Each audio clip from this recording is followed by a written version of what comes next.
তো hello guys, welcome to Sohini food product চ্যানেলে আপনাদের সবাইকে স্বাগত।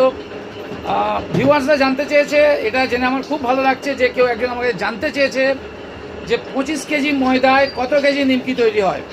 তো বলবো, নিমকির থিকনেসের উপরে ডিপেন্ড করে নিমকি ভাজার পরে কতটা তেল পুড়বে, কতটা ওয়েটে আসবে।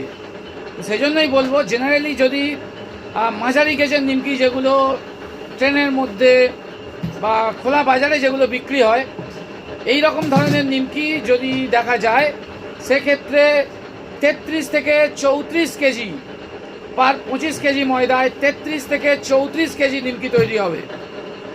আর যদি যে প্যাকেজিং বা উন্নত মানের কোম্পানিগুলো প্যাকেজিং করে যে নিমকিগুলো মার্কেটিং করে, মানে অয়েল এক্সট্রাক্ট করে নিয়ে যে নিমকিটাকে মার্কেটিংয়ে আনে, যে সব বড় বড় কোম্পানি যেগুলো আছে, যাদের মানে ওটাকে কী বলে, নাইট্রোজেন প্যাকিং সিস্টেমে প্যাকিং করে যে কোম্পানিগুলো বাজারে নিমকি বিক্রি করে, তাদের ক্ষেত্রে অয়েল এক্সট্রাক্ট করে নেওয়ার পরে পার 25 কেজি ময়দায় তাদের 28 থেকে 29 কেজি নিমকি প্রোডাকশান হয়।